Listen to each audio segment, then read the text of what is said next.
안녕하십니까? 아침 일찍 이렇게 뵙게 돼서 반갑습니다. 저는 솔트룩스의 대표를 맡고 있는 이경일입니다. 아침부터 많은 분들이 혹시 참석하시고 계신가 잘 모르겠네요.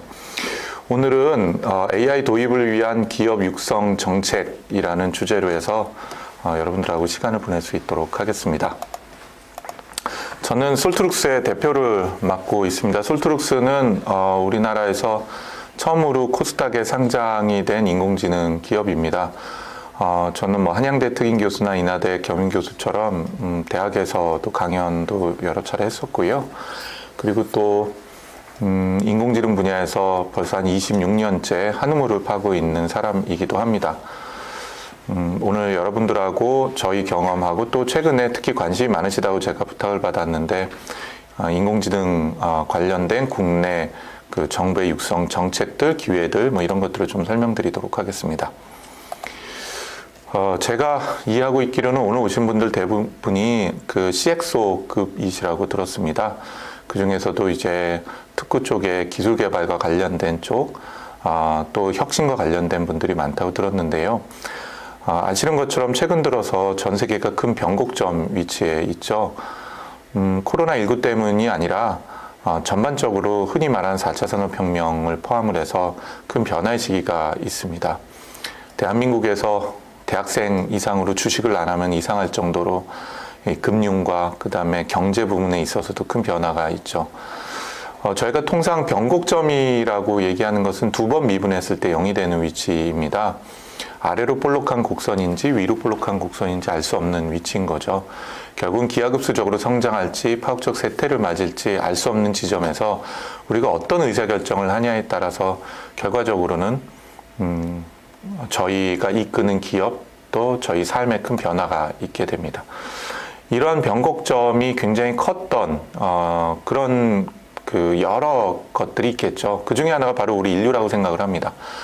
호모 사피엔스가 얘기하는 종족, 특히 호모 속은 아시는 것처럼 대략 한 14개에서 15개 종족이 있었는데요. 그 중에서 전부 다 우리가 생각하는 고릴라나 침팬지보다는 우월하죠. 더 힘도 셀 뿐만 아니라 똑똑하고 불과 도구를 사용하고 언어를 사용했었는데 모두 다 멸종을 하고 지금 호모 사피엔스 한 종만 살아남아 있습니다. 특히나 우리가 잘 알고 있는 네안데르탈인하고 현생 인류는 거의 20만 년 동안의 지구상에서 같이 살아서 생존을 했었죠. 완전히 다른 종족인데 네안데르탈인은 완전히 멸종을 하고 호모 사피엔스만 살아남게 됐습니다. 변곡점에서 도대체 어떤 의사결정을 하거나 또는 어떻게 생존할 수 있냐 하는 것들이 아마 우리 인류 몸속에 남아있는 유전자라고 생각을 합니다. 이미 잘 알고 계신 4차 산업혁명도 마찬가지겠죠. 1차 산업혁명의 증기를 통한 자동화, 2차 산업혁명의 전기와 대량 생산, 그리고 특히 표준화가 중요한 요소였다면 3차 컴퓨터와 인터넷, 그리고 소위 4차 산업혁명은 데이터, 5G 네트워크, AI가 이끄는 초연결 사회라고 얘기를 하고 있습니다. 대한민국만 그렇게 얘기를 하고 있지만 어쨌든 이러한 요소들은 전 세계적으로 큰 변화를 만들어내고 있는 건 사실이죠. 그리고 각 변곡점이 있을 때마다 인류는 두려움을 가졌습니다. 1차 산업혁명 때 러다이트 운동, 2차 혁명 때 적기조례, 그리고 지금에 이르기까지 새로운 기술들이 우리 일자리를 뺏거나 또 우리 삶에 큰 영향을 미칠 거라고 생각을 한 거죠. 지난 110년간에 전 세계로 보면은 소위 산업혁명이 두 번이 있었죠. 1880년도부터 해서 1920년도 사이에 2차 산업혁명이 있었고요. 1980년대부터 2000년대 후반까지가 3차 산업혁명이 있었습니다. 이 기간 동안에 실제로 그 혁신과 혁명을 통해서 실업률이 증가됐는가라고 본다면은 보시는 그래프처럼 절대 그렇지가 않습니다. 전쟁과 금융위기, 테러 때문에 실업률이 증가가 되지 기술 혁신을 통해서 실업률이 증가되거나 일자리가 변화됐다는 증거가 없죠. 그런데 실제로 생산성 부분에 있어서는 큰 영향을 미치게 됩니다. 말씀드린 것처럼 1980년대부터 2000년대 후반까지 우리가 잘 알고 있는 컴퓨터와 인터넷을 통한 산업적 큰 변화가 있었죠. 제조업 부분만 보더라도요, 이러한 컴퓨터와 인터넷이 도입된 곳은 전반적으로 큰 성장을 이뤄낸 반면에 도입하지 않은 제조업들은 사실은 성장이 정체되게 됩니다. 결국은 이렇게 뭔가 큰 변화의 시기에 어떤 의사결정을 하고 그거를 어떻게 도입하냐에 따라서 기업의 또는 조직의 흥망성쇠가 있기도 하죠. 그런데 이 기간 동안에 가장 큰 변화가 있는 것이 무엇이냐라고 본다면 사실은 주당 근무 시간이에요. 보시는 그래프는 지난 120년간 동안의 미국의 주당 근무 시간입니다. 2차 산업혁명 한참이었던 시기에는 인간이 노동을 많이 했기 때문에 대략 한 주당 60시간을 근무하다가 출렁이면서 주당 40시간으로 떨어집니다. 그리고 1990년대에 들어서면서 3차 산업혁명 중반기에 주당 40시간에서 34시간 정도로 떨어지게 되죠. 제가 드리고 싶은 얘기는 산업혁명이나 기술혁신이 10배 이상의 산업 생산성을 향상시키고 어쨌든 간에 저희의 삶은 좀 더 풍요롭게 만들기는 하는데 그러면서 일자리나 실업이나 이런 문제를 발생하는 것이 아니라 실제로 우리는 일자리를 일하는 시간을 줄여오고 일자리를 공유해가는 과정을 통해서 실제로 사회를 발전시켜 왔다는 것입니다. 만약에 인공지능과 같은 기술이 더 발전한다면 제가 보기에는 2040년도에서 50년도 사이에는 주당 근무 시간이 대략 24시간 정도로 떨어지게 될 거라고 보여집니다. 제가 창업을 하고 운영을 하고 있는 솔트룩스는 올해부터는 주당 35시간으로 선택적으로 근무를 하는 것을 시도를 하고 있기도 합니다. 이런 형태처럼 우리가 어떤 지적 노동에 해당이 되는 것을 어떤 방식으로 혁신을 하고 생산성을 높이냐에 따라서 우리가 일하는 방식이 바뀔 뿐만 아니라 삶의 패턴에 영향을 많이 주게 되리라고 생각을 합니다. 그 중에서 대한민국에게 가장 큰 도전이 되고 있는 것 중에 하나가 바로 인구가 되겠죠. 피터 드러커 교수가 자주 하셨던 말씀입니다. 젊은 인구의 감소는 매우 이례적이다. 인구 변화는 모든 것을 바꾸고 여기에 혁신의 기회가 있다. 보시는 이 그래프는 2040년대, 50년대의 대한민국의 인구 피라미드입니다. 20세부터 50세까지의 노동 인구보다 60세부터 90세 혹은 50세부터 80세까지의 비노동 인구가 2배 이상이 되게 됩니다. 그러니까 아시는 것처럼 우리나라 지금 남녀 2명당 평균 출산율이 0.9거든요. 전 세계 최하위입니다. 이 그래프는 바뀔 가능성이 없죠. 왜냐하면 지금 태어난 아이들이 20살이 될 때 모습이기 때문에 그 아이들이 2명 이상씩 애를 낳지 않는다라고 해도 이 상태가 유지가 되게 됩니다. 결국은 대한민국을 중심으로 본다면 대한민국의 미래는 이 구조를 갖고는 유지가 되게 불가능한 구조이죠. 생산 인력이 노동을 통해서 만들어낼 수 있는 부가가치가 전체 인구가 먹고 살 수 있는 구조가 되기가 불가능에 가깝다라고 말씀드릴 수가 있습니다. 어쨌든 이번 교육을 통해서 저희가 많은 분들하고 얘기 나누는 것처럼 과거 150년 동안의 2차 산업혁명과 3차 산업혁명을 통해서 생산성을 높여오고 그리고 우리가 하고 있는 이 근육의 노동력을 자동화시켜오는 더 무거운 것을 들고 더 빠르게 움직이거나 또는 더 반도체처럼 정밀하게 우리 근육으로 할 수 없었던 것을 해내는 과정이었다면 향후 50년, 100년 동안은 우리의 지적 노동이라는 것을 어떻게 자동화하고 가상화함으로써 더 지적 노동의 생산성을 지금보다 2배, 3배가 아니라 10배 이상 올려낼 수 있을 것인가 하는 것이 저희의 도전 과제가 될 것은 굉장히 명확하죠.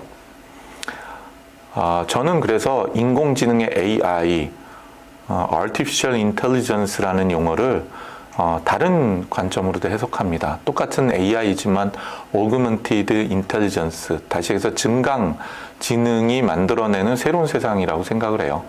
증강지능은 무엇이냐? 지적 노동하는 인간이 제가 예를 들면은 지적인 능력이 그게 지능이 되겠죠. 지적인 능력이 100 정도 수준이라면 기기와 협업을 하면서 제 지적인 노동 생산성이나 지적인 능력이 200, 300, 500 정도가 돼서 더 나은 의사결정을 내리고 그리고 더 나은 결과들을 만들어낼 수 있도록 하는 것. 그것이 우리가 향후 30년, 100년 동안의 인류가 맞닿게 되는 가장 큰 혁신 요소가 되지 않을까 하는 생각을 가지고 있습니다.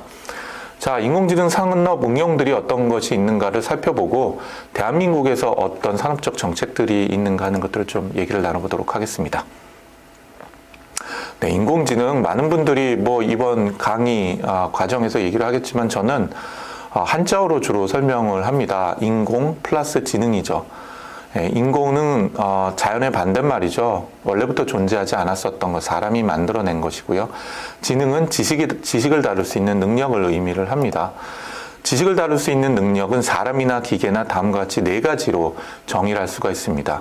호모사피엔스가 살아남을 수 있는 가장 강력한 능력이었던 언어 능력, 소통 능력은 내가 깨닫고 학습한 지식을 타인한테 말로써, 그림으로, 글로 전달할 수 있는 것이죠. 그걸 우리는 지식 표현이라고 얘기합니다. 그리고 타인이 표현한 지식을 내 지식으로 전환한 과정을 학습이라고 얘기하고요. 내가 학습한 지식에 기반해서 새로운 지식을 만들어내는 과정을 우리는 추론이라고 합니다. 그리고 궁극적으로 이런 것에 기반해서 올바른 의사결정을 내릴 수 있도록 계획을 세울 줄 아는 능력, 이런 것을 저희가 지식을 다룰 수 있는 능력이라고 표현을 합니다. 이것을 원래부터 인간이 존재했던, 인간처럼 원래부터 자연스럽게 존재하는 것이 아니라 인간이 만들어낸 물건, 예를 들자면 컴퓨터뿐만 아니라 여러분이 앉아있는 의자, 건물들이 이런 것들을 할 수 있도록 하는 것을 우리가 인공지능이라고 얘기할 수 있죠. 그리고 아시는 것처럼 최근 10년간의 큰 변화가 있었습니다. 데이터 규모가 급격하게 증가되고 연산 비용이 낮아지면서 저희 회사만 하더라도 2005년부터 본격적으로 기계학습을 상용화했고요. 더 많은 데이터와 연산 용량을 필요로 하고 있는 심층 신경망, 소위 딥러닝이라고 얘기하는 것이 2015년부터 본격적으로 상용화되기 시작을 합니다. 실제 인공지능 역사를 깊이를 본다면은 우리가 심볼릭 어프로치라고 얘기하는 기호적 접근 방법, 또 로지컬 프로그래밍이라고 하는 부분과 추론에 대한 기술들은 2300년 이상의 깊은 역사를 가지고 있고요. 딥뉴럴 네트워크와 그 다음에 인공신경망이라고 얘기하는 것들도 80년이나 되는 긴 역사를 가지고 있습니다. 이런 긴 역사에도 불구하고 어떻게 최근 들어서 이렇게 꽃을 피우냐?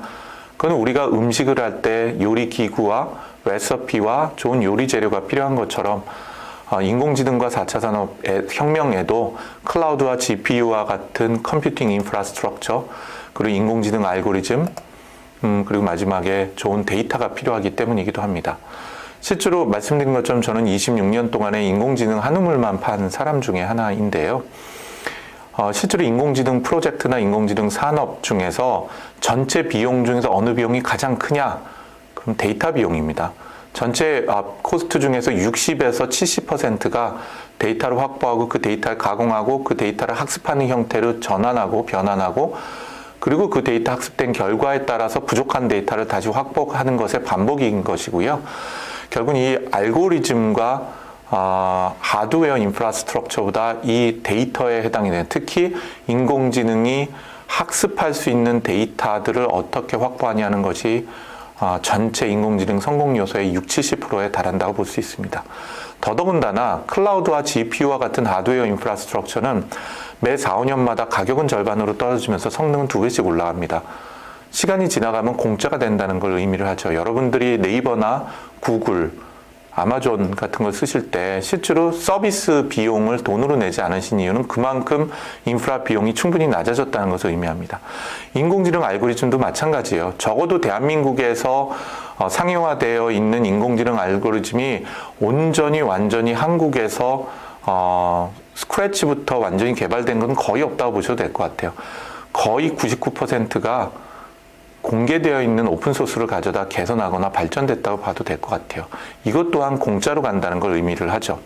다시 얘기해서 세상에 많은 것들이 그런 것처럼 인공지능의 핵심 요소인 두 가지인 클라우드나 인프라스트럭처와 인공지능 알고리즘은 점점 공짜에 가까워지는데 데이터의 가치는 점점 커지고 있다는 것입니다. 오늘 잠시 후에 말씀을 드릴, 그렇기 때문에 정부의 정책도 인공지능 알고리즘과 관련된 개발에 해당이 되는 것은 R&D 사업이라는 다양한 형태를 통해서 지원을 하고요. 인프라스트럭처에 관련된 거는 조금 이따 말씀을 드리겠습니다만은 정부에서 추진하는 GPU 클러스터에 관련되어 있는 무료 임대 서비스를 지원하고 있습니다. 그리고 마지막으로 데이터는 민간 기업이나 연구기관이 대규모 학습용 데이터를 구축하기 위한 다양한 정부 정책이 있는 것이고요. 결국은 대한민국 정부 정책뿐만 아니라 한 기업의 인공지능 전략이라는 것은 이 클라우드나 GPU 같은 인프라스트럭처를 어떻게 낮은 비용으로 효율적으로 운영할 수 있을 것인가, 또 차별화되는 인공지능 알고리즘을 어떻게 확보할 수 있을 것인가, 그리고 마지막으로 우리 문제를 해결할 수 있는 데이터를 어떻게 확보하고 지속 가능한 데이터 확보 전략과 그리고 인공지능의 알고리즘의 성능을 향상시킬 방법을 찾을 것인가 하는 것이 이제 인공지능 전략의 가장 핵심 중에 하나가 되겠죠. 그리고 이 세 가지 중심에는 결국은 또 인재와 인력이 있다고 볼 수 있겠습니다. 인공지능 기술에 대해서는 아마 여러 얘기를 많이 들으셨을 텐데요. 제가 드릴 말씀은 아마 많이 듣지 못하셨을 것 같아요. 인공지능은 크게 심볼릭 어프로치하고 난 심볼릭 어프로치로 구성이 되어 있습니다. 심볼릭 어프로치는 저희 좌뇌에 해당이 돼요. 우리 좌뇌는 통상 논리, 언어, 수리 부분을 담당을 하고요. 저희 우뇌는 공감, 패턴, 공감 능력 같은 것들을 다루죠. 그래서 소위 얘기할 때 뭐 좌뇌는 일하는 뇌고 우뇌는 노는 뇌다, 뭐 이런 식으로 말하기도 합니다. 그렇지만 사실은 우뇌형 인간, 좌뇌형 인간은 세상에 존재할 수가 없죠. 이 둘이 결합돼야지만 전전두엽에서 올바른 의사결정을 내릴 뿐만 아니라 판단을 하고 타인과 소통하고 공감할 수 있기 때문입니다. 예를 들자면은 교통사고나 또는 뇌종양으로 우뇌를 손실한 분들은 공감 능력이나 공간, 인지 능력이 떨어지죠. 근데 이분이 언어 능력은 아무 문제가 없어요.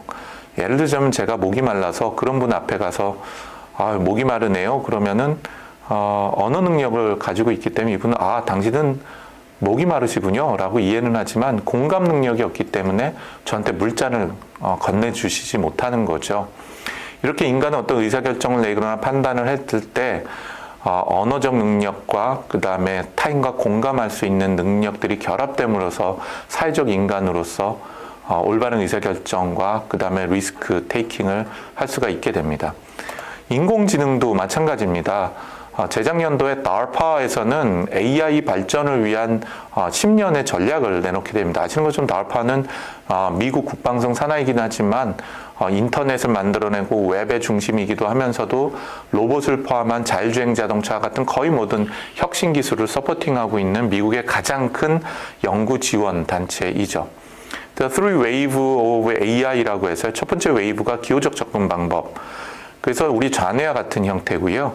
그래서 1990년대부터 2010년까지 굉장히 많은 발전이 있었고 소위 얘기하는 지식 베이스, 그 다음에 추론 기술을 연구해왔습니다. 여기는 논리적 지식 표현과 온톨로지, 추론, 명시적, 연역적.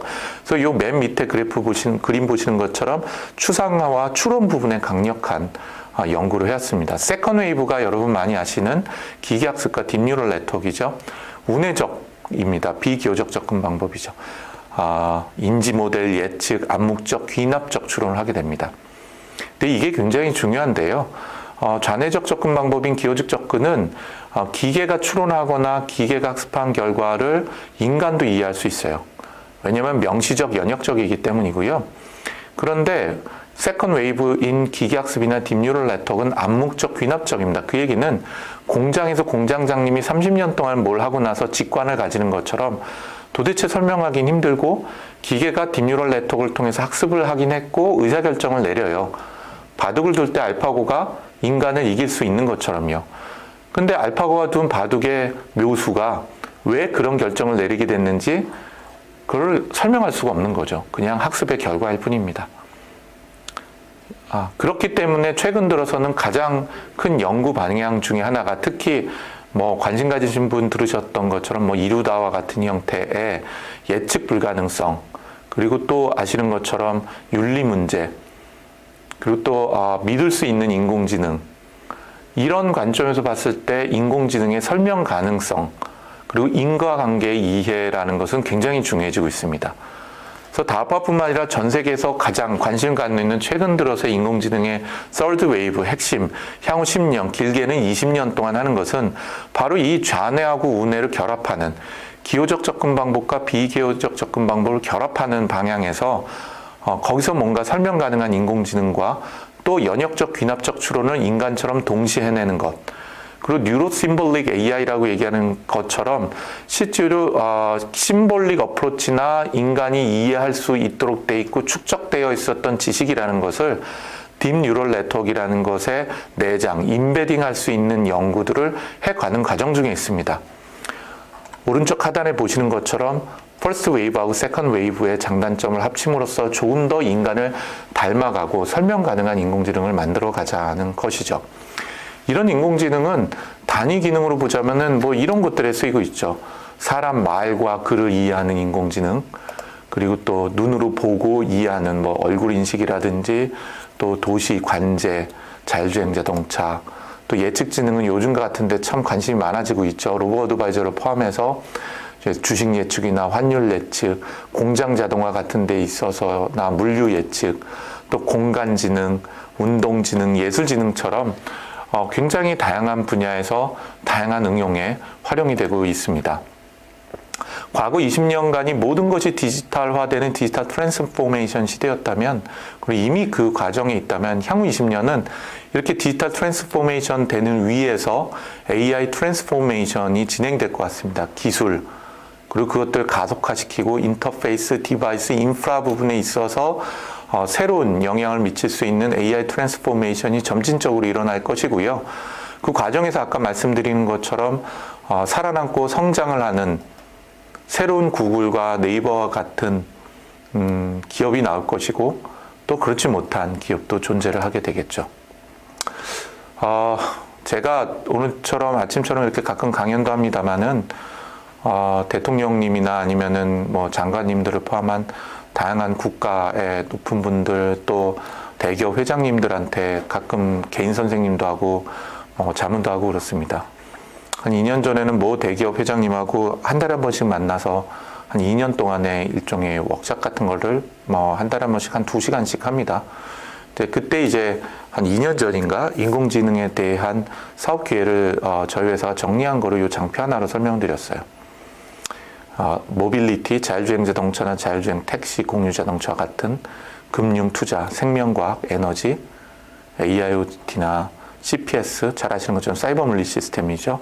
BPO, 국방이나 안전 쪽에 이르는 것처럼 이 각각의 분야가 우선순위별로 AI 사업 기회가 크고 사회를 변혁하고 혁신할 거라고 보여지는 기회들이 될 것입니다. 실제로 이를 위해서 전 세계 국내를 보면서 굉장히 많은 스타트업들과 기업들이 나오고 있죠. 핵심 기술 개발뿐만 아니라 기업, 산업 분만을 혁신하겠다는 것, 또는 인더스트리 도메인, 교육과 국방과 금융, 심지어는 농업과 그 다음에 뭐 법률 분야를 혁신하겠다는 기업들이 나오고 있습니다. 이런 기업들은 도대체 무엇을 혁신할 수가 있을까요? 경제적 가치를 보면 우리는 늘 비용, 품질, 속도 이 세 가지하고 싸우고 있습니다. 이 세 가지 중에서 하나의 탁월성을 싼 비용으로 제품을 만들어내는 기업이 있었다. 예를 들자면은 뭐 중국 회사들이 되겠죠. 그러면 생존은 하게 됩니다. 그런데 실제로 시장을 지배하려면은 이 세 가지 경제적 가치 중에서 최소한 두 가지의 탁월성을 가져야 된다고 하더라고요. 비용을 낮은 비용으로 높은 품질을 만들어내거나 낮은 비용으로 빠른 속도, 다시 얘기해서 누구보다도 먼저 시장을 진입을 하거나 또 누구보다도 빠르게 그 문제를 해결해 주거나, 혹은 높은 품질이면서 속도를 가져가는 이 셋 중에서 두 가지의 탁월성을 가졌을 때 비로소 시장을 지배할 수 있다고 합니다. 애플은 품질과 속도라는 문제에 있어서 한 번도 양보를 하지 않은 기업이라고 저는 생각이 드네요. 그럼 인공지능은 어떨까요? 저는 마찬가지라고 봅니다. 산업적 가치로 보자면 비용과 품질, 비용을 낮추면서 품질을 높이는 부분, 영상, 의료 진단 이런 데 뷰노나 루닛이 있고요. 인공지능 상담이나 고객센터, 저희 회사 같은 회사가 있습니다. 스마트 공장, 수아랩 같이 미국에 인수합병 됐습니다만 이런 회사들이 있죠. 비용을 낮추면서 속도가 개선이 돼야 되는 분야가 어디가 있을까요? 보안 안전, 물류 예측, 로봇 배송 이런 것들이 있죠. 품질을 높이면서 속도를 빨리 해야 되는 데가 어디 있을까요? 바로 투자 분야죠. 투자는 품질 높인다고 의사결정이 늦어지게 되면은 아무 쓰잘데기 없게 되겠죠. 국방도 마찬가지입니다. 안전을 포함한 것들이 되겠죠. 그러면 이 세 가지 중에서 우리가 어떤 목표를 잡아서 혁신을 한다 그러면 반드시 두 가지를 잡아서 그 두 가지를 탁월한 수준으로 끌어올리는 것이 대단히 중요할 것 같습니다. 그런데 이거 외에도 국가 단위로나 기업 단위로는 굉장히 중요한 가치가 또 있더라고요. 그 첫 번째는 바로 편의와 즐거움입니다. 우린 왜 자율주행 자동차가 필요할까요? 운전하기 싫기 때문인 거죠. 물론 더 언젠가는 인간이 운전하는 것보다 안전하겠죠.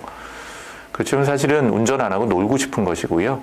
그 다음에 NC소프트가 AI에 많은 투자를 하는 것은 더 큰 즐거움을 주기 위한 거죠. SM 엔터테인먼트 왜 인공지능을 도입을 해서 인공지능 가수를 만들려고 하죠? 할까요? 비용과 속도와 품질 문제일까요? 아니라고 보여집니다. 인간에게 더 큰 즐거움을 주고 더 큰 편의를 제공하기 때문일 겁니다. 그래서 늘 우리가 가지는 비용, 품질, 속도 외에도 우리는 편의와 즐거움이라는 새로운 가치에 대해서도 관심을 가질 필요가 있는 것 같아요. 이뿐만 아니라 국가 단위로 본다면은 어떻게 우리가 지속 가능성을 확보할 수 있을 것인가 하는 것에도 대단히 관심을 가져야겠죠. 스마트 시티, 도시를 어떻게 지속 가능하게 만들 것인가, 스마트 농업, 스마트 환경에 이르는 것입니다. 오늘 말씀드린 인공지능과 또 그러니까 소위 얘기하는 한국판 뉴딜 부분은 디지털 뉴딜과 그린 뉴딜로 만들어져 있죠. 결국은 이 두 가지가 시너지를 만들어내는 것은 지속 가능성이라는 가치 부분에 있어서 도시와 농업과 환경이라는 부분에서 어떻게 AI와 디지털 기술을 동시에 접목할 수 있을 것인가 하는 새로운 도전 과제를 제시하고 있다고 저는 생각이 듭니다. 자, 이런 것들을 좀 몇 개를 좀 살펴보도록 할게요. 혹시 존디어라는 회사를 알고 계신 분 계십니까? 트랙터와 같은 굉장히 큰 이 물체를 만들어요. 이동체를. 대한민국은 어디 가면 이 존디어 물건을 좀 볼 수 있냐면 골프장에 가시면 가끔 이상하게 생긴 그 자동차들이 있습니다. 이 존디어라는 회사에서 만든 것들이 있는데 이 존디어는 자율주행으로 이동하는 트랙터를 만들기도 하고요. 특히 AI 도입을 통해서 완전히 새로운 혁신, 아까 말씀드린 지속 가능하면서도 비용과 품질을 동시에 올릴 수 있는 혁신을 만들어내고 있습니다. 이 세 가지 가치를 달성을 하는 거죠. 쉽게 말씀을 드리면은 미국에서는요, 그 광활하지 않습니까? 농지가. 이 광활한 농지를 농업을 하기 위해서는 사람이 일일이 할 수가 없기 때문에 비행기나 헬기를 타고 날아가면서 물을 뿌리고 그 위에다가 무슨 농약을 뿌리고 비료를 뿌리잖아요. 이게 어마어마한 낭비가 만들어지는 거죠. 그래서 존디어가 만든 트랙터는요, 굉장히 많은 눈이 달렸어요. 그래서 지나가면서 예를 들자면은 시들어 있는 나무가 있다. 그럼 이게 왜 시들었지? 물이 필요한지 비료가 필요한지를 판단해서 비료가 필요하면 걔한테만 비료를 찍줘요. 그리고 지나가다가 잡초를 발견했어요. 이 잡초가 무슨 잡초인지를 판단해서 그 잡초를 죽이는 농약을 그 잡초한테만 칙 뿌리게 됩니다. 한번 좀 보실까요? 네. 예, 소리도 지금 나가고 있는지는 제가 잘 모르겠네요. 네. 보시는 것처럼 이제 트랙터가 있고요. 이런 트랙터가 지나갈 때 밑에 이제 그 농작물을 보는 거죠. 카메라가 쫙 달려 있어요. 이렇게 보시는 것처럼. 그리고 카메라 달리면서 잡초가 있으면 잡초에다가 이렇게 농약을 찌 뿌리게 되는 거죠. 이 잡초를 판단을 해서. 사실 이것이 얼마나 혁신적이냐면 이거를 옛날에 하는 방법은 조리개에다가 물이나 비료를 들고 지나가면서 칙칙 뿌리는 거 말고는 불가능했던 거죠. 아니면 대량으로 위에서 헬기로 뿌려버리거나. 결국은 얘가 줄일 수 있는 농약과 비료의 양과 친환경적인 문제뿐만 아니라 생산성을 높이는 것들은 과거 우리가 지난 2만 년 동안에 해왔었던 완전히 농업을 새로운 경지로 혁신을 하게 되는 것이죠. 비전이라는 AI 기술만으로도 그것이 가능하게 만들었다고 보시면 될 것 같습니다. 이런 것들은 굉장히 다양한 영역에서 사용이 되고 있죠. 이거는 구글이 작년 가을부터 미국에서 시작된 인공지능 비서 서비스입니다. 이제 인공지능 비서 서비스가 기존처럼 뭐 날씨 물어보고 음악 틀어줘 수준이 아니라 온라인하고 오프라인이 결합이 된 사실은 예약 서비스를 포함한 다양한 것들을 합니다. 예를 들자면은 내 비서한테, 인공지능 비서한테 나 오늘 저녁 먹어야 되는데 남친이랑 레스토랑, 동네 있는 레스토랑 중 하나 추천해 줄래? 그럼 인공지능이 추천을 해요. 그리고 보시는 것처럼 인공지능이 사람인지 아닌지 구별할 수 없는 목소리를 갖고 레스토랑에 전화를 합니다. 그리고 전화를 받죠. 그리고 네고시엔까지 합니다. 오늘 저녁 때 가려는데 혹시 몇 명이에요? 그러면 뭐 2명입니다. 그리고 몇 시에 해요? 그러면 7시가 인데요. 그랬더니 7시는 시간이 없고 7시 30분도 가능해요. 그러면 7시 30분도 괜찮을 것 같아요 라고 실제로 대화를 하죠. 8시라고 그러네요. 이런 것처럼 실제로 대화하는 인공지능, 우리는 대화형 인공지능이라고 얘기를 하고요. 인공지능과 사람이 대화를 하면서 문제를 해결할 수 있는 영역으로 발전을 하게 됩니다. 의료 영상 진단에 해당이 되는 말씀을 안 드려도 될 것 같아요. 이미 이 수준은 이 방사선과에 있는 영상 진단을 하는 의사 선생님 수준으로 발전이 되고 있죠. 자율주행 자동차는 말할 것도 없는 것 같아요. 지금 이거는 테슬라에서 이제 풀 셀프 드라이빙 하는 모습이거든요. 보시는 것처럼 오른쪽에 보면 카메라만, 얘는 라이다를 안 써요. 라이다 없이도 카메라만 갖고 옆차, 앞차, 그게 트럭인지 자동차인지 자전거인지 사람인지 그거 다 구별을 하죠. 그리고 지금 이 풀 셀프 드라이빙에 대한 테스트를 하고 조만간에 하겠다고, 올 연말까지 하겠다고 기염을 토하고는 있습니다만 좀 지켜봐야겠죠. 심지어는 아시는 것처럼 미국에서는 스탑 사인이 있으면 멈추기도 해야 되겠죠. 이렇게 보시는 것처럼요. 또 사람이 지나가면서 잠깐 멈춰갖고 사람을 놀라지 않게 도 합니다. 그리고 도착을 하게 되면 사람이 내리면은 지 혼자 이제 주차 모드로 바뀌고 빈자리 찾아가지고서는 차를 대고 지가 시동을 끄게 되죠. 지금 우리가 살 수 있는 테슬라 자동차이기도 합니다. 이러한 자율주행 기능은요, 사람만을 위한 것은 아니죠. 코로나19 때문에 큰 혁신이 일어났고, 니로라고 얘기하는 자율주행 배송업체입니다. 대박이 났죠, 미국에서. 그래서 아시는 것처럼 우리나라하고 다르게 미국은 이 거주지가 약간 지역 외쪽에, 그러니까 중심가 외쪽에 다운타운 바깥쪽에 있잖아요. 이 크기가 생각보다 굉장히 커요. 이 티코 크기만 합니다. 얘가 그 지역에 자율 배송을 하는 거죠. 우리나라 아시는 것처럼 대한민국에 굉장히 많은 배송을 하는 분들에 비해서 얼마나 큰 혁신이 일어났나 하는 것들을 좀 볼 수 있을 것 같아요. 이런 배송 부분에 있어서도 로봇과 인공지능의 결합은 큰 변화를 만들어냅니다. 이건 미국하고 중국에 있는 물류센터입니다. 보시는 것처럼 이 얼마나 큰지 보이지도 않아요. 그치? 이 밑에 바구니가 잔뜩 들어있는 거예요. 이 바구니를 로봇 몸 안으로 들었다 바깥에 했다고요. 비전으로 해서 단순히 바코드뿐만 아니라 제대로 들어갔는지 찌그러진 건 없는지 하는 것들을 기계가 다 판단을 한다고 보시면 될 것 같습니다. 이거는 이제 월마트에 취직한 점원인 거죠. 그래서 24시간 인간과 기계가 협력을 하면서 이것도 비전 기술하고 자율주행 기능이 같이 포함이 되어 있는 것인데요. 한눈으로 예를 들면 지금 이마트 가시면요. 이마트에 있는 점원들의 절반 이상은 실제로 무슨 물건이 떨어졌나, 제 위치에 물건이 있는가, 진열장에 뭐가 있나 없나, 저 같은 경우는 갖고 어떤 물건을 가지고 왔다가 예를 들면 이거 필요 없어 그러면은 그 근처에다 대충 던져놓는 같은 것들을 제자리에 갖다 놓는 일들을 하죠. 이런 것들을 인간과 기계가 협력하고 기계는 빠진 것들이 있으면 자동으로 이제 물건을 주문하기도 하죠. 지금 보시는 이 드론은 이거 드론은 당연한 거 아니야. 그런데 좀 차이가 있죠. 실내에 있어요. 실내에서 드론이 사실은 인벤토리 전체 물류와 관련된 것뿐만 아니라 재고를 관리를 어떻게 하냐. 눈을 갖고 있습니다. 눈이 2개가 있어요. 그래서 GPS가 될 수가 없기 때문에 얘는 공간 전체를 3D로 관제를 할 뿐만 아니라요. 돌아다니면서 전체 물건이 제대로 있나 어디에 있냐라는 것들을 판단을 하죠. 사람 대신에. 또 아까 이거는 이제 지식 그래프라고 얘기하는 우리 좌뇌에 해당이 된 심볼릭 어프로치와 음성 인식 합성이라는 것을 딥러닝으로 한 것들을 융합한 것이거든요. 그래서 진단하는 과정이에요. 이거는 AWS니까 아마존이 같이 연구하고 있는 건데요. 의료 진단인데 그 상담을 하는 거죠. 요즘 뭐가 불편해요? 그랬더니 속이 좀 쓰려요. 그 속이 도대체 어디가 어떻게 쓰려요? 그랬더니 위쪽이 가끔 좀 더부룩하게 쓰린대요. 그럼 이렇게 지식 그래프라고 되어 있는 표현된 형태를 대화를 통해서 마치 의사 선생님들이 의사 결정을 내리는 것처럼 하면서 이제 진단하는 과정을 추론을 하게 됩니다. 그래서 뒤쪽에 가면은 그런 결과를 추론해서 처방과 관련된 것까지도 나오기도 하죠. 공간과 관련된 걸 만들어내는 과정도 마찬가지입니다.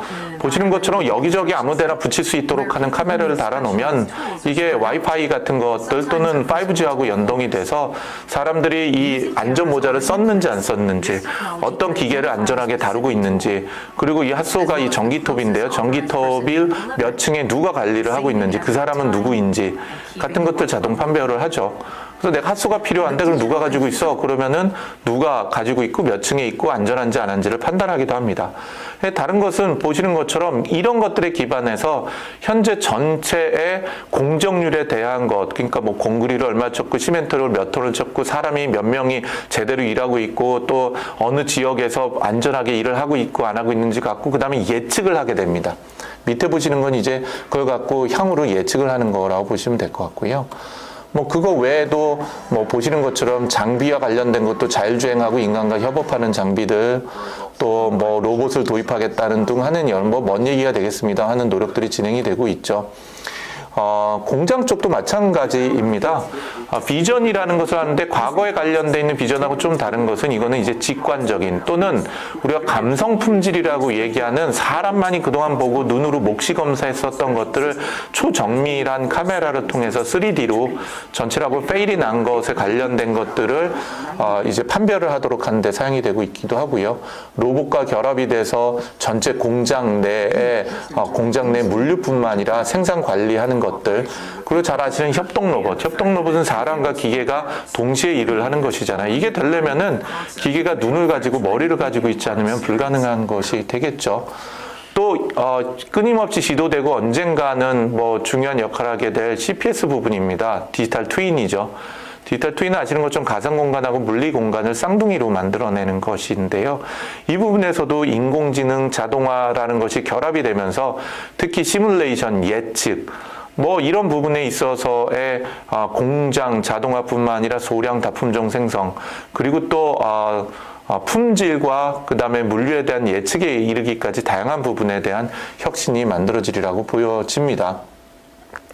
또한 챗봇과 관련된 대화형 인공지능 같은 것들이 공공이나 또는 민간 부분에 있어서도 굉장히 많은 변화가 만들어내지고 있죠. 대한민국에서는 조금 이따 또 잠깐 소개해 드릴 텐데요. 대한민국 정부가 과거 20년 동안에 전자정부라는 것들을 해왔죠.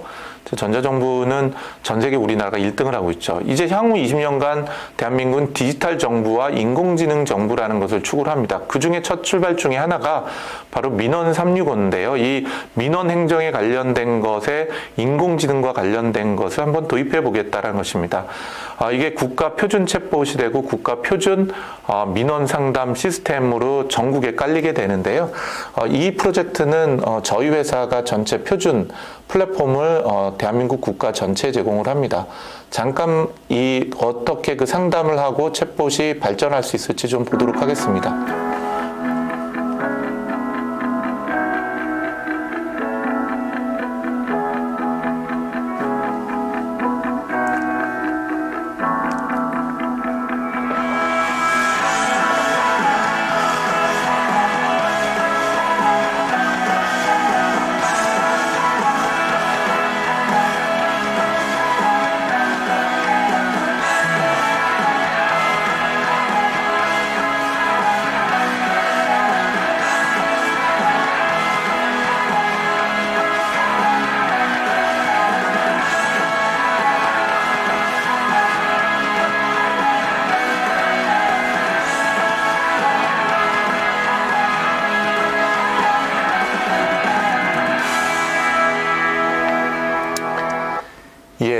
여기에는 이제 인공지능 기술 중에서도 대화형 인공지능이 사람과 상담할 수 있도록 하는 기술로 발전하고 있는데요. 작년에 뭐 저희 회사 사례이긴 합니다만은 그 LG 그룹에서 찾아와서 저희 회사 보고 인공지능 어린이를 만들어 달라고 부탁을 했습니다. 그래서 저희가 대략 2억 문장을 학습을 시키고 음성 인식과 음성 합성 기술을 결합해서 디지털 휴먼, 그래서 디지털 인간을 5살짜리 인간을 만들었어요. 그리고 그 인간을 5살짜리 인공지능 어린이를 둘로 복제를 해서 한 어린이한테는 2달 동안에 유튜브를 무분별하게 보여줬고요. 한 어린이한테는 2달 동안에 LG가 가지고 있는 어린이용 콘텐츠를 보여줬어요. 그리고 나서 2달 지나고 나서 이 두 개의 인공지능이 어떻게 변화됐는지를 실험하고 그거를 SBS와 함께 다큐멘터리를 만들었거든요. 그걸 잠깐 요약한 게 있는데 한번 같이 보시겠습니다.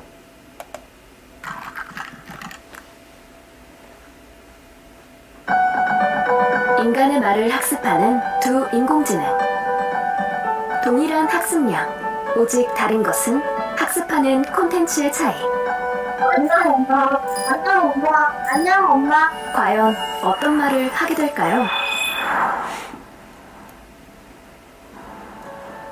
안녕, 반가워. 오늘 어린이집에서 뭐 했어?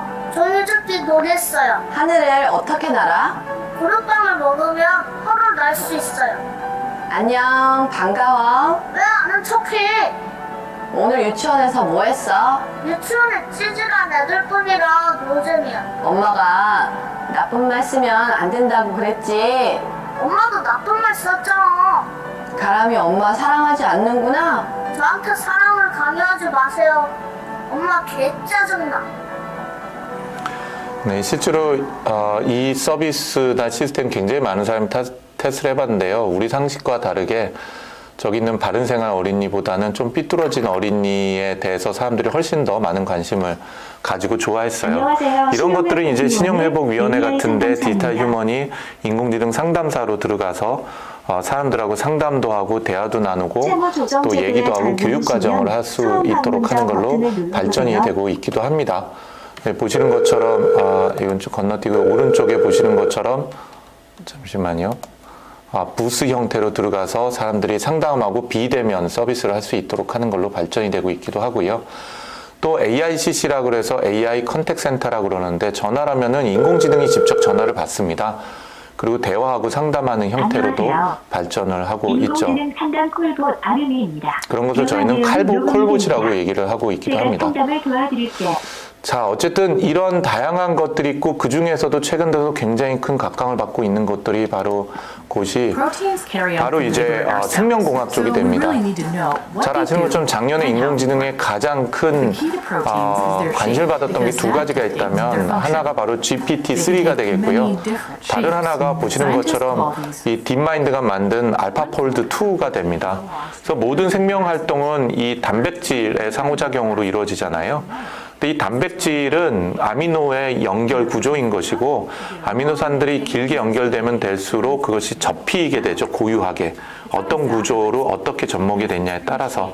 근데 이것이 모든 생명 활동의 가장 중심 역할을 하는데 인간이 여태까지 연구하는 건 대략 60%대였는데 알파고를 만든 딥마인드에서 작년에 이제 알파폴드 2가 90%대를 넘어가게 됐죠. 이것이 이제 인간의 생명 활동을 사람이 그동안 3년 동안 해서 60% 성능 수준을 냈던 거를 단 일주일 만에 90% 이상의 정확도를 발견하는 수준으로 발전하고 있고요. 이것에 관련된 상당히 큰 걱정 반 또는 기대 반에 관련된 것이 있는 것 같기도 합니다. 하드웨어는 말할 것도 없겠죠. 뭐 GPU나 TPU와 같은 것뿐만 아니라 IBM은 뉴로몰픽 칩과 관련된 것들 그리고 또 전 세계에서 많은 거대 기업들이 퀀텀 컴퓨터와 관련된 거 양자 컴퓨터를 통해서 완전히 새로운 형태로 연산할 수 있는 구조를 찾아내려고 노력을 하고 있습니다. 자, 제가 이렇게 대략 한 1시간 채 안 되는 시간 동안에 한 50분 동안 여러분께 제 관점에서 인공지능에 관련된 간단한 기술 트렌드와 큰 변화들 이런 것들을 좀 설명을 드렸는데요. 특별히 제가 오늘 부탁을 받은 것 중에 하나가 대한민국에서 이런 것들을 지원하고 있는 정책이나 또는 사업들이 또 기업을 육성하기 위한 어떠한 정책들이 있는지에 대한 설명을 좀 부탁을 받았습니다. 그래서 제가 그것들을 좀 정리를 해왔거든요. 그 얘기를 좀 나누도록 하겠습니다.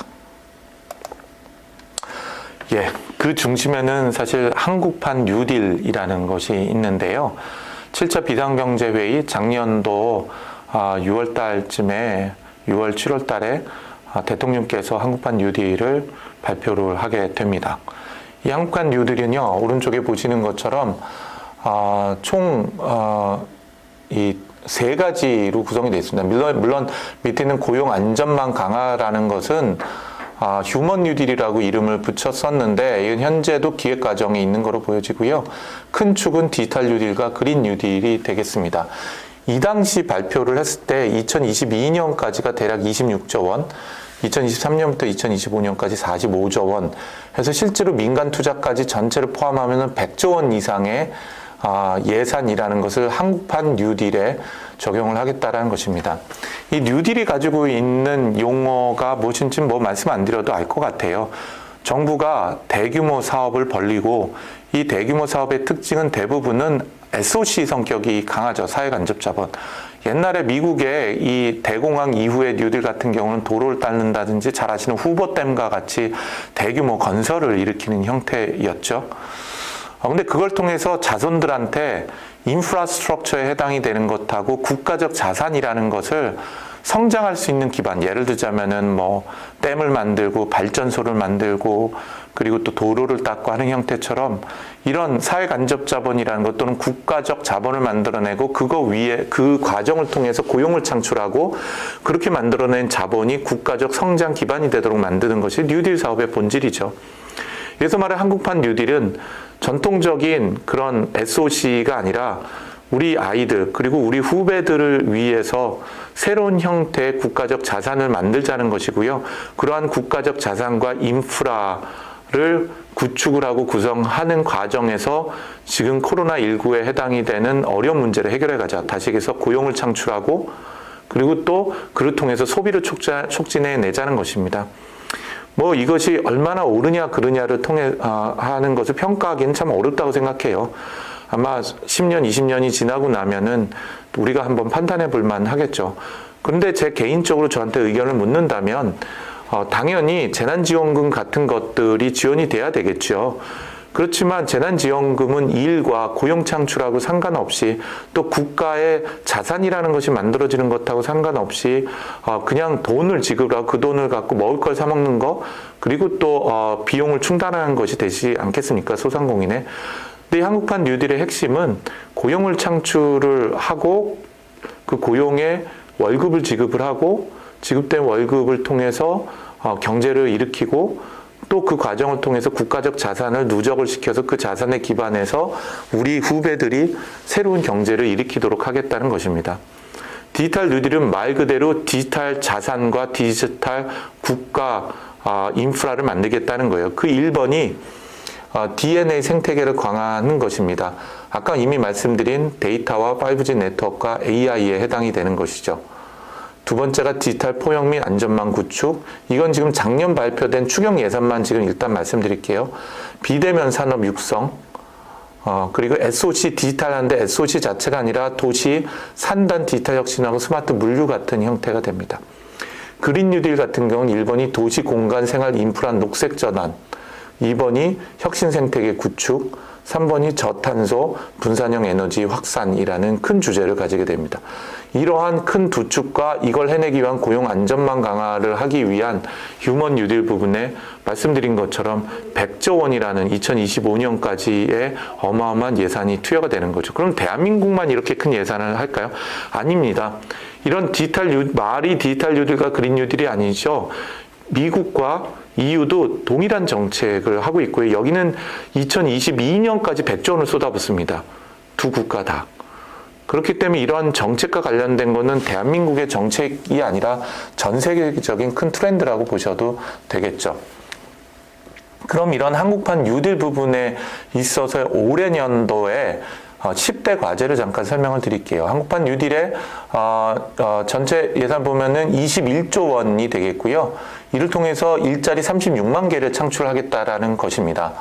여기는 디지털 뉴딜에 약 8조 원, 그린 뉴딜에 8조 원, 안전망 강화하는데 5조 원 이렇게 해서 보시는 것처럼 뭐 대략 한 21조 원 가량이 이제 투여가 되게 됩니다. 10대 대표 과제를 보면요. 제가 자세히 이제 설명을 드릴 텐데 데이터댐 과제가 있습니다. 말씀드린 것처럼 인공지능을 만들려면은 60, 70%에 관련된 비용이 바로 데이터 확보에 있다고 말씀을 드렸잖아요. 그러면 AI 학습용 데이터를 확보를 해야 되는데 이것들을 기업들이 확보할 수 있도록 국가가 돈을 지원해 주겠다는 것입니다. 그래서 여기에는 여러 가지가 있어요. AI 학습용 데이터 사업이라는 게 있고요. 이 사업이 대략 뭐 민간 비용까지 합치면 한 3천억 원 정도가 민간에게 제공이 되게 됩니다. 이 사업은 아직 공고가 안 났고요. 관심이 있으신 분들은 아마 이번 주, 다음 주에 공고가 날 테니까 그 공고를 보시고 필요하신 데이터하고 직접 참여하시겠다 그러면은 그 프로젝트에 참여하실 수가 있습니다. 두 번째가 이제 AI 바우처라는 사업이에요. AI 바우처라는 것은 나이파라는 조직에서 하는데 우리 기업에서 인공지능을 도입을 해야 되겠다. 근데 우리 회사가 인공지능 기업도 아니고 인공지능 기술을 갖고 있지 않다라고 하면은 인공지능 기업에게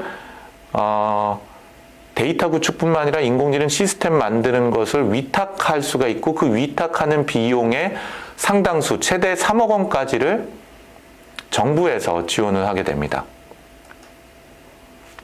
예, 이게 이제 AI 바우처예요. 그러니까 여기 계신 분들 중에서 기업인이 계시고 우리 회사는 뭐 제조업이야, 우리 회사는 유통을 해, 뭐 우리 회사는 바이오야. 근데 인공지능은 없어. 인공지능 엔지니어도 없어서 어떻게 해야 될지 모르겠어. 그러면 저희 회사 같은 인공지능 기업을 찾으시고 이 회사하고 협의해서 AI 바우처 제도를 어플라이를 하시면 정부가 그 돈의 90%가량을 대줍니다. 최대 3억 원까지. 그게 이제 AI 바우처 제도가 되고요. 200개 기업을 선정을 하게 됩니다. 대략 3억 원, 최대까지 3억 원이니까 적지 않은 예산이 투여가 된다고 보시면 될 것 같습니다. 예, 그리고 그 외에도 데이터 바우처 제도라는 게 있어요. 그것도 조금 이따 설명을 드릴 건데 데이터 바우처 제도는 우리 회사가 직접 인공지능 관련된 거를 해보고 싶은데 그리고 그런 엔지니어도 있는데 데이터 구축하는 게 돈이 많이 들어서 힘드네 라고 하면은 또 정부가 그거는 주관기관이 데이터진흥원이라고 있습니다. 한국데이터진흥원에서 주관을 하고요. 최대 돈 8천만 원까지인가를 지원을 해주게 됩니다. 그래서 올해는 아직 발표가 안 나서요. 아마 3월 달 중으로 사업 공고가 날 거라고 예상이 되고 있습니다. 다음 달에. 그러면은 여러분들이 우리 회사가 예를 들자면은 뭐 농업회사인데 농작물에 관련된 것들을 스마트 팜을 만들고 싶은데 그 데이터를 기계가 학습할 수 있는 기계 학습할 수 있는 데이터로 가공하고 싶다. 그럼 그 가공할 수 있는 비용을 정부가 대주는 사업이 되겠죠.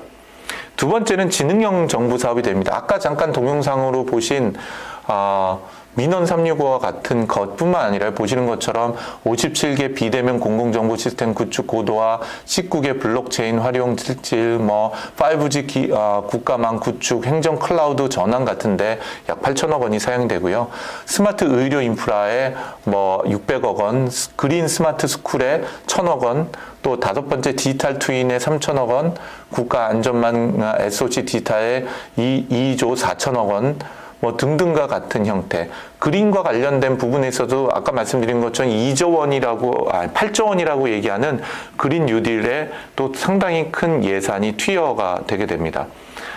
그리고 현재 정부의 시책은 이런 것들이 국내에 있는 전문 기업들하고 협력을 통해서 하는 것을 전제로 깔고 있어요. 중소기업이나 전문기업들, 중견기업이 이런 사업들 중심에 있기를 원하기 때문에 모든 이런 사업들의 공고 나는 것들 한번 판단해 보시면 좋을 것 같습니다. 그 중에서도 대한민국의 올해 년도에 있는 그 중에서도 디지털 뉴딜에 관련된 것 중에 몇몇 가지만 좀 보겠습니다. 디지털 뉴딜 예산 대략 한 전체 아까 앞쪽에서 보여드렸던 8조 원 정도 되는 예산이 있잖아요. 올해 년도. 그 예산 중에서도요. 한 4,200억 정도가 AI에만 쏟아집니다. 디지털 뉴딜 전체 예산 중에서 8천억 원 정도, 8천억 원 정도가 보시는 것처럼 데이터나 네트워크나 AI 등에 사용이 되고요. 그 중에서도 또한 4천억 원에 해당이 되는 게 AI에 쏟아지는 거죠. AI에 쏟아지는 것은 여기 보시는 것처럼 데이터 구축, 또 빅데이터 플랫폼 센터, 예를 들면 AI 학습용 데이터, 바우처, 융합 프로젝트 등등 다양한 부분에 사용이 됩니다. 실제로 과기정통부가 이 디지털 뉴딜의 주무부처인데요. 보면 디지털 뉴딜 외에 원천, R&D 하는 거, 3대 신산업 육성, 포용사회 실현, 이런 게 됩니다. 아까 말씀드린 것처럼 디지털 뉴딜 8조 원이라는 것은 과기정통부뿐만 아니라 산업부도 있고요. 모든 부처가 다 있거든요. 근데 그 중에서도 과기정통부 예산과 관련되어 있는 것들을 본다면 이렇다는 겁니다. 과기정통부의 예산만 본다면요. 그중에서 디지털 누릴이 1조 8천억 원의 예산이 과기정통부에서 투여가 되고 이 중에서 데이터와 AI에 관련된 부분이 굉장히 많이 투자가 된다고 보시면 됩니다.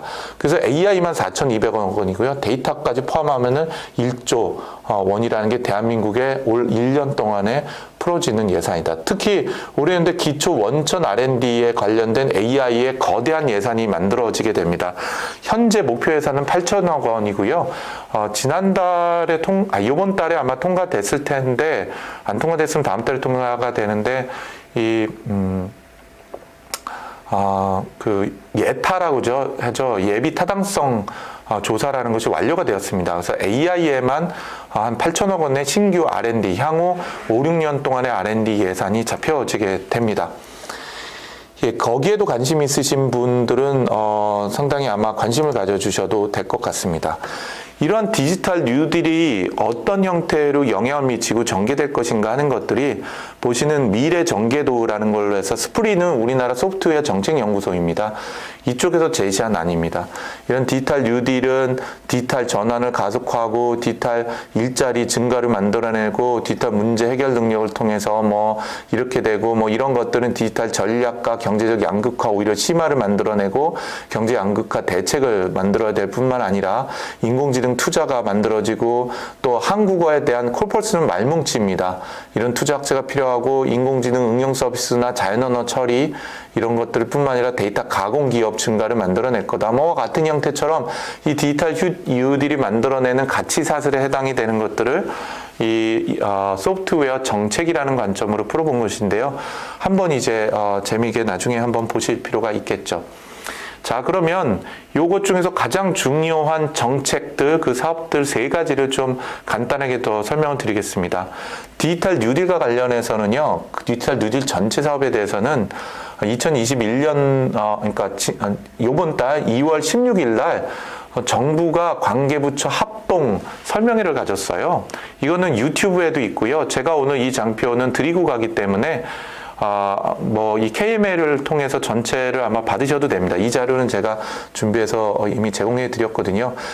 대한민국에서 최초입니다.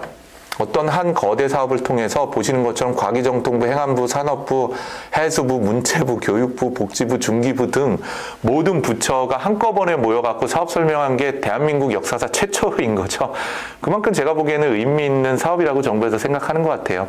그래서 디지털 뉴딜 사업 설명회 동영상도 있으시니까 보시고요. 이 설명회 자료가 있습니다. 이 자료가 PDF로 되어 있고요. 제가 이 PDF 자료가 지금 떠야 되는데, 예. 이 PDF 자료가 있고 PDF 자료를 보시면 페이지 수로 보면 어마어마합니다. 이걸 제가 다 설명을 드릴 수는 오늘 없겠죠. 그래서 여기 내용을 보면은 과기정통부에는 빅데이터 플랫폼 네트워크 구축하는 사업에 대한 지원 방안들, 인공지능 학습용 데이터 구축 사업에 관련된 것들, 5G 융합 서비스와 인공지능 결합들, 또 이 밑으로 내려가면 각 산업별로 인공지능과 데이터 사업, 예를 들면 복지부는 AI와 IoT 결합한 어르신 건강관리 사업, 예를 들면은 중기부 같은 경우는 스마트 공방 사업, 또 비대면 서비스 바우처, 거의 굉장히 많습니다. 이런 올해 년도에 진행되는 사업화들에 대해서 일일이 설명을 제시를 하고 있어요. 예, DNA 생태계 강화만 하더라도 보시는 것처럼 굉장히 많고요. 교육 인프라만 하더라도 AI, IoT 아까 말씀드린 것들을 포함해서 있습니다. 예, 예를 들자면 하나만 좀 설명을 드릴게요. DNA 생태계 강화 쪽이 됩니다. 빅데이터 플랫폼은 관심 있으신 분은 좀 보실 텐데요. 너무 많아서 발표 장표가 한 4-5페이지밖에 되지가 않아요. 그 중에 하나 관심 가지실 만한 게 인공지능 학습용 데이터 구축 사업 같은 것들이거든요. 그 인공지능 학습용 데이터 구축 사업 같은 경우는 어디서 담당을 하냐면은 지능정보진흥원이라는 데서 담당을 합니다. 옛날에 정보화진흥원이었는데 이름을 니아는 똑같은데 지능정보진흥원이라고 이름이 바뀌었고요. 여기에서는 이제 데이터와 AI를 가장 잘 활용하는 국가를 만들어내겠다. 세계 선도적인. 그래서 2021년만 이 사업에만 2,900억 원 예산이 들어가고요. 이 사업의 핵심은 뭐냐면은 추진 내용은 인공지능 학습용 데이터 150정을 만들겠다는 게, 이 150정은 사람 음성, 또 사투리 같은 거 그거 작년에도 했었고요. 뭐 그다음에 뭐 의료 진단을 하기 위한 것들, 또 얼굴 인식을 하기 위한 것들, 농업을 가속화시키기 위한 거, 공장 자동화를 하기 위한 것들을 작년 한 3개월 동안에 심사숙고해서 만들어진 150종에 대한 것들을 구축하는데 돈을 정부에서 다 제공을 하겠답니다. 그리고 그렇게 만들어진 데이터는 인공지능 허브, AI 허브라는 데가 있습니다. 이 사이트에 모두 다 올려서 대한민국 국민들 모두에게 개방을 하겠다는 겁니다. 그리고 전체 이 데이터를 구축하는 것의 비용의 50%를 크라우드 소싱, 소위 얘기해서 밑에 있는 것들 경력 단절료, 예를 들면 집에 계신 사모님들, 그리고 노약자, 어르신들, 그리고 또 장애인분들이 집에서도 데이터 가공을 하도록 하겠다는 거예요. 사실은 영어로는 보통 데이터 큐레이션, 데이터 어노테이션이라고 합니다. 이미지가 있다 그러면 이미지에 이건 사람이야, 이건 자동차야, 이거는 가로수야, 이건 스탑 사인이야 라고 이제 기계에 네모박스 쳐갖고 가르쳐 주는 것 같은 것들이죠. 이런 것들을 이미지 어노테이션하거나 학습용 데이터를 가공한다고 하는데요. 우리나라에서는 그거를 라벨링 한다고 그러더라고요. 영어로는 레이블링 하는 거겠죠. 그래서 이미지뿐만 아니라 음성, 뭐 말뭉치라고 얘기하는데 문서 이런 것들을 가공하는데 전체 비용을 50%를 사용하죠. 그 얘기는 뭐냐면 아까 9천억 중에서 대략 1,500억 원이라는 돈이 가까이가 국민들에게 교육을 하고 그 데이터 구축하는 비용으로 월급으로 지급이 된다는 걸 의미를 해요. 그리고 그걸 통해서 고용을 창출하겠다라는 내용이 됩니다. 작년에 1차 사업을 이미 진행을 하였고요. 그런데 안타깝게도 이 사업이 다음 주에 마감입니다. 그래서 관심 있으신 분은 지금 한 4, 5일밖에 시간이 없기 때문에 이 사업은 제가 잘못 말씀드렸는데요.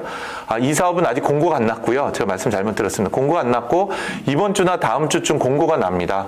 그래서 이 사업에 관심이 있으신 분은 공고가 나오면은 한 달 동안에 제한을 받는 이 과정이 있고 이 중에서는 또 자유공모 과제라고 해서요. 여기 계신 분들이 우리 회사 이런 데이터가 필요한데 이런 데이터를 구축하는 걸 정부 돈을 받고 싶다. 그럼 정부가 한 사업당 최대 20억에서 30억 원까지 지원을 합니다. 데이터 구축을 하기 위해서요. 엄청나게 큰 비용을 지급을 하는 거죠. 관심 있으신 분은 과제 공모를 하는 게 3월 달에 진행이 되거든요. 4월 달에 선정하고 6월부터 해서 6개월 동안에 구축하는 것이 진행이 되는 거니까 한번 제안을 해보시는 좋은 기회가 되지 않을까 싶은 생각이 듭니다. 네, 그리고요. 나머지 또 중요한 사업들이 몇 가지가 있는데요. 그 중요한 몇몇 가지 사업들에 대해서는 자세한 건 뒤에 또 제가 장표를 준비한 게 있어요. 그쪽에서 또 설명을 좀 드리도록 하겠습니다. 너무 자료가 많아서요. 데이터 기업 매칭 지원 사업이라는 것도 있습니다. 이 데이터 기업 매칭 사업이라는 것은 데이터를 이것도 정보자유진흥원에서 가지고 있는 건데요. 약 과제별 2억을 줘요. 그래서 대규모 청년 인턴을 활용을 한다든지 그 다음에 특정 데이터에 관련되어 있는 공익성 데이터를 발굴하고 뭘 한다든지 한다 그러면 이런 사업이 또 정부가 지원을 하도록 하겠다는 사업이 되겠습니다. 네, 뒤쪽에 또 좀 넘어가 볼게요. 네. 반도체 쪽 관심 있으신 분 계신지 모르겠는데 또 이건 뭐 지능형 반도체 쪽 속되게 얘기하는 AI 반도체니 이런 것들에 해당이 되는 사업들도 존재를 합니다. 예, 자, 그런 내용들이 있고요. 요거는 이제 디지털 뉴딜의 사업 설명의 자료를 다 보시면은 아마 설명이 될 것 같아요. 그 다음에 또 하나 보실 만한 게 바로 AI 바우처 사업이라는 것입니다. 이 AI 바우처 사업이라는 게,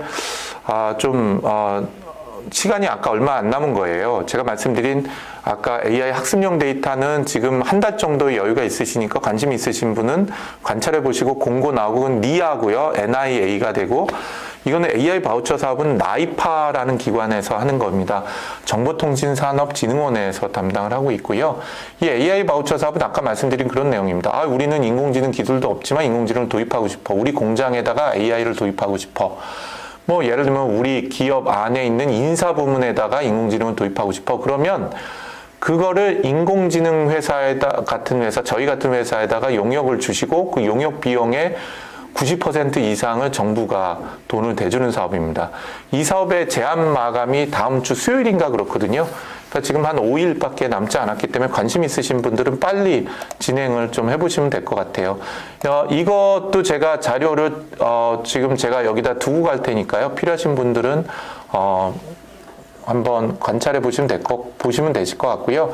이 AI 바우처 사업이 한 번이 아니라 또 올해 하반기에 있을 수도 있고요. 내년에 또 있을 것 같습니다.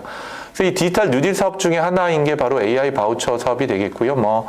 뭐 DNA를 통해서 또 코로나19 가속 이런 것들은 좀 넘어가고요. 결국은 디지털 트랜스포메이션, 디지털 전환을 하려면 AI뿐만 아니라 일단 기본은 데이터를 수집하고 축적 가공하고 활용하기 위해서 AI를 사용하는데 그 중에서 이 AI 바우처 사업이라는 것이 바로 데이터 활용해서 인공지능 시스템 만드는 데 쓰도록 하겠다는 거예요. 그래서 AI 바우처 사업과 관련된 부분은요. 여기 보시는 것처럼 수요 기업이라는 기업이 있으면 예를 들면 AI 솔루션이나 AI 제품을 구매하고자 하는 기업이 있는 거예요. 우리 회사는 인공지능으로 예를 들자면은 인사 시스템을 바꾸고 싶다. 우리 회사는 인공지능으로 공장 자동화를 하고 싶다.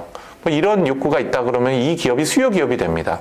그러면 그런 제품을 보유하고 있는 공급 기업하고 협력을 해갖고 공동으로 제안서를 전담 기관에 내게 돼요. 전담 기관이 정보통신산업진흥원입니다. 나이파가 됩니다. 그러면 나이파에서 1차 심사를 해서 통과된 기업이 2차 심사를 PT를 하게 됩니다.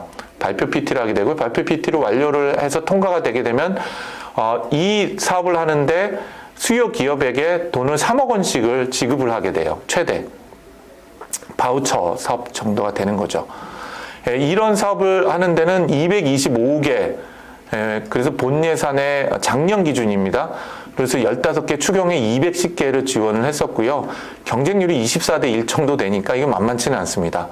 그래서 분야가 보시는 것처럼 치매, 예측, 의료, 금융, 법률 등 굉장히 다양했고요. 이걸 통해서 중소기업인데 대상은 어디냐? 중소, 중견기업까지만 됩니다. 대기업은 적용 대상이 아니고요. 공공 분야도 적용 대상은 아닙니다. 그런데 이 사업 외에 공공 분야에 해당이 돼서 데이터 구축하고 하는 사업은 또한 별도로 따로 있기 때문에 그 사업들은 공공 분야에 계신 분들은 또 보시면 될 것 같습니다. 올해 년도는 말씀하신 것처럼 3월 2일까지라서 좀 얼마 남지가 않았고요. 빨리 서둘러지면 또 기회가 있을지 모르겠습니다. 또 그 중에서는 이제 4대 기술 분야가 있습니다. 시각지능, 언어 음성지능, 분석지능, 행동지능과 같은 형태로 4개 분야가 있고요. 이걸 제시하면 전문가분들이 평가를 하게 됩니다. 네. 민간 부담률 20%라는 건데 이 20%에 해당이 되는 부분 중에서 현금은 10%만 돼요. 전체 20%에. 그러니까 전체 금액을 3억 원이라 그러면 민간 부담금은 굉장히 낮은 금액이고 나머지는 전체 현물이라는 인건비 부담이라고 보시면 될 것 같습니다. 여기 보시면은 수요 기업 60.5, 공급 기업 40점으로 배분돼서 평가를 해왔었던 것들을 이런 형태로 확대를 올해는 진행한답니다. 수요 기업의 과제 목표 타당성 30점, 그다음에 경제적 파급 효과, 또 투자 유치에 관련된 구체적 계획 같은 것들을 전제를 하고 있어야 된다는 것이죠. 네. 그다음 등등등등과 관련되어 있는 내용들입니다. 예. 그래서 자세한 내용은 좀 건너뛰겠습니다만 이런 사업도 시간은 5일밖에 남지 않았습니다만 전략적으로 굉장히 한번 관심을 가져주실 만한 부분이라고 좀 말씀을 드릴게요. 그리고 이제 AI 데이터 가공 바우처 사업은 아까 설명을 좀 드렸기 때문에 건너뛸 텐데요. 이것도 제가 상세 자료를 지금 드리고 갔거든요. 근데 이건 2020년도 자료고요. 2021년도 자료는 이제 아직 이 공고가 안 났어요. 그래서 오늘 공고가 나거나 아니면 다음 주 월화수 중에 공고가 날 겁니다. 이 사업이 아까 거의 3천억 원에 대한 예산이고 작년 사례를 보고 싶으면 이걸 보시면 될 텐데 굳이 이 문서를 보실 필요 없이 하루 이틀 기다리시면 AI 가공이나 아니면 AI 데이터 가공에 대한 사업에 대해서 이해를 하실 것 같아요. 그리고 인공지능 학습용 데이터 구축 사업도 마찬가지입니다. 요거에 관련된 건 AI 데이터 가공 바우처 사업이라는 것하고요. AI 학습용 데이터 사업은 이거 두 가지가 다른 사업이거든요. 그래서 AI 데이터 가공 바우처는 이건 한번 볼게요. 이거는 아까 말씀을 한번 드렸는데 한국데이터산업진흥원이라는 데에서 담당을 합니다. 한국 이제 그 데이터 AI라고 얘기하는 크다타라고 읽어야 되나요? 하여튼 이 한국데이터진흥원에서 하는데요. 이 AI 데이터 가공 바우처 사업, 이 올해 거는 아직 공고가 안 났고요. 말씀드린 것처럼 3월 달에 이것도 공고 날 예정이에요. 그래서 줄여서 우리가 AI 바우처 또는 AI 데이터 바우처 사업이라고 얘기합니다. 그래서 이거는 과기정통부에서 한국데이터진흥원에서 밑에 이제 협약을 한 많은 기관들이 있습니다. 이 기관들이 전문기관이라고 얘기를 하는데요. 이 전문기관들이 예를 들면 소프트웨어 산업협회도 있고요. 그 다음에 지능정보산업협회 같은 이런 협회들이 많이 담당을 하기도 합니다. 그럼 이 협회도 아까 말씀드린 거랑 똑같아요. 데이터의 공급 기업들이 있고요. 그 데이터를 가져다가 인공지능 같은 거나 이런 데 쓰겠다는 수요 기업이 있죠. 그럼 이 둘이 같이 협력을 해서 제안서를 제출하면 이 제안서를 받아서 심의를 해서 그 데이터 구축이나 데이터 구매나 하는 것에 대한 비용을 정부에서 제공을 하는 것이라고 보시면 될 것 같습니다. 그래서 이런 것들을 하는 전문 기관이라는 게 한국정보정보원이나 금융보안원이나 뭐 한국어촌어원공단이나 한국고용정보원과 같이 굉장히 많은 기관들이 있고요. 이 기관들을 통해서는 우리가 데이터 바우처라는 게 데이터 구축하는 것뿐만 아니라요. 이미 누군가가 그 데이터를 가지고 있는데 그 데이터를 구매하고 싶다 그러면 구매 비용으로도 사용을 할 수가 있으세요. 예, 여기 사례들이 있습니다. 뭐 암 진단을 하겠는데 그런 데이터를 확보하고 싶다든지, 또는 예를 들면 노선버스 뭐 하는 내가 시스템 만들고 싶은데 인구 통계 관련된 데이터를 얻고 싶다 그러면 통신사로부터 사야 되거든요. 그럼 통신사로부터 이 돈 갖고 살 수가 있는 거죠. 건당 최대 7천만 원인데 올해는 8천만 원까지 된다는 얘기도 있고, 그래서 좀 들어봐야 됩니다. 아직 공고가 안 났으니까요. 예, 그래서 이것들을 하기 위해서는 AI 바우처, AI 데이터 바우처를 공급하는 기업체들 목록이 쫙 있습니다. 이 기업들 목록을 보시고 전문성을 확인하셔가지고선 내가 이 데이터를 구축을 하거나 구매하고 싶으시다는 것을 요청을 하면은 그 요청한 결과에 따라서 실제로 심의를 거쳐서 비용을 지불을 하게 되는 것이죠. 네, 이 문서 제가 드릴 테니까 필요한 분들은 KMA 요청을 해서 받으시면 되고, 또 올해 연도 거는 아직 발표가 안 났으니까 조만간에 발표가 나실 거고요. AI 학습 데이터는 아까 설명을 이미 드렸기 때문에 제가 건너뛰어도 될 것 같습니다. 혹시나 이런 자세한 자료가 필요하시거나 또는 자문이 필요하시면 저희 회사의 주재현 수석 연락처를 제가 여기 적어놨으니까 이 사람한테 연락하시면 뭐 자료 요청을 하시면은 이 사람이 상세 자료를 보내드릴 거예요. 그럼 필요한 것들 뭐 요청을 하시면 관련한 것들을 확인하셔서 사업하시는데 도움이 되실 수 있으면 좋겠습니다. 자, 이제 뭐 1시간 반 가까이가 돼서요. 이제 마무리를 좀 하려고 합니다. 한 10분 정도는 좀 먼저 끝내야 되지 않을까 싶은 생각이 들어서요. 아침 시간이 다 돼서 앞에 뭐 인공지능 얘기도 하고 국가에서 제안하는 정책 얘기도 하고 그렇게 얘기를 드렸는데요. 혹시 이 빅터라고 하는 회사 들어보신 적이 있으십니까? 빅터는 쥐덫 회사입니다. 우리 톰과 제리 만화 영화를 보시면 왼쪽에 이 쥐덫 있죠? 여기에다가 치즈 하나 얹어 놓으면은 쥐 잡는 쥐덫이요. 저희 어렸을 때 쥐 잡는 쥐덫 많이 봤었잖아요. 근데 이 쥐덫을 만들고 특허를 가지고 있는 회사였습니다. 그래서 이 회사가 1960년대, 70년대, 80년대까지 떼돈을 벌게 됩니다. 미국뿐만 아니라 전 세계적으로. 물론 대한민국은 그때 특허권에 대한 관심이 없으니까 다 복사를 해갖고 엄청나게 썼었죠. 근데 적어도 미국에서는 이 빅터가 특허권을 가지고 어마어마하게 떼돈을 벌게 됩니다. 근데 이 특허권이 만료가 되는 시점이 된 거예요. 그래서 빅터가 떼돈 번 걸 갖고 어떻게 우리가 살아남을까, 특허 끝나고 나서는 하고 이제 고민을 하게 된 거죠. 그래서 컨설팅, 우리 KMA와 같은 한국능력협회와 같은 데다가 요청을 해갖고 컨설팅을 받게 됩니다. 그래서 이 전문 세계적인 컨설팅 기관에서 시장 조사도 하고 포커스드 그룹 인터뷰도 하고 기술 동향도 확보하고 어마어마한 그런 공부를 했어요. 그래서 시장의 고객들의 목소리를 이해하고 나니까 이 쥐덫의 가장 큰 문제점을 몇 가지를 발견했습니다. 첫 번째는 이 쥐덫이 쥐를 잡고 나면은 눈도 튀어나오고 내장도 튀어나와서 징그럽다는 거예요. 그리고 이 쥐덫 하나로 쥐 한 마리밖에 못 잡기 때문에 그 쥐를 잡은지도 모르고 헛간에 있다가 그게 썩어갖고 냄새도 나고 그렇다는 거죠. 그리고 세 번째는 이 쥐덫을 가지고 버리려면은 들고 나갖고 쓰레기통에 이 적 끼워가지고선 버려야 되는데 여자들이 징그러워하고 그거 너무 힘든다는 거예요.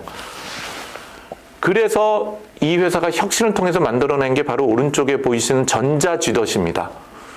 그래서 이 앞쪽에 보면 문이 있고요. 쥐가 냄새를 맡고 이 계단을 타고 올라가면 여기에 치즈가 있는 거죠. 그리고 여기 들어오면요. 전기 충격을 줘가지고서는 쥐를 깔끔하게 죽입니다. 그리고 밑뚜껑이 열려가지고서 밑에가 발판이 열려갖고 요 밑에 있는 통으로 떨어져요. 이 쥐덫 하나만 놓으면은 쥐를 10마리까지 잡는 거예요. 그것도 아주 깔끔하게. 그러면 이 밑에 있는 통만 옆으로 빼갖고 쓰레기통에 버리면 되는 겁니다. 그 이 전자지덫을 얼마에 팔았냐? 대략 한 20만 원 정도에 팔았어요. 그 쥐덫 하나만 놓으면 전기만 꽂아 놓으면 대박이 나는 거죠. 대박 났을까요? 아닙니다. 이 쥐덫 말고 만들고 나서 이 빅터가 거의 쫄딱 망한 지경까지 갔습니다. 엄청나게 생산을 했는데 안 팔린 거죠. 그거 왜 안 팔렸을까요?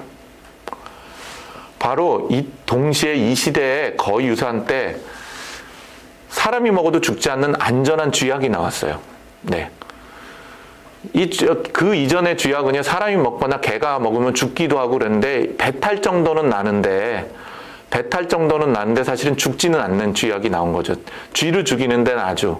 100원어치 쥐약 하나만 갖다 놓으면 가끔 개가 먹고 배앓이를 해서 그렇지, 실제로 쥐를 죽이는 데는 대박 효과가 있었던 거죠. 결국 우리가 하려고 하는 문제는 우리가 어떤 문제에 직면했고 우리가 풀려고 하는 문제가 무엇이냐는 것이 대단히 중요한 거죠. 첨단 기술이 중요한 것도 아니고요. 어쩌면 그 첨단 기술을 통해서 고객의 문제, 사실은 기존에 있던 기술의 문제인 거잖아요. 쥐덫의 문제는. 그 쥐덫이 기계적으로 기계를 잡아서 눈이 튀어나오고 내장이 튀어나오는데 이 문제를 해결하는 것이 아니라 실제로 근본적인 문제는 쥐를 없애는 거죠. 화학적으로 풀 수 있는 문제인 겁니다. 제가 보기에는 인공지능이 됐던 데이터 과학이 됐던 첨단 기술이 중요하고 기존에 있던 문제들을 그 기술로 해결되는 관점이 아니라 실제로 우리가 해결하고자 하는 궁극적인 문제가 무엇인지를 살펴보고 그것을 우리가 적정하게 해결할 수 있는 기술들이 어떤 것인가 하는 것들이 고찰이 필요한 그런 시절 아닐까 하는 생각이 듭니다. 이것으로 제 발표를 마치고요.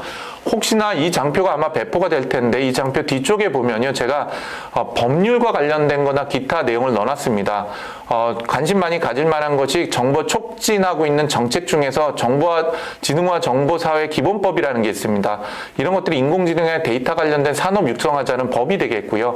잘 아시는 데이터 3법도 가명정보, 익명정보 같은 것들을 도입해서 이 데이터를 인공지능이나 사업에 쓰자고 하는 것이고요. 디지털 정부 정책도 정부에서 대단히 큰 자금을 국가 단위로 풀면서 이제 AI나 이런 것들을 풀겠다는 거고요.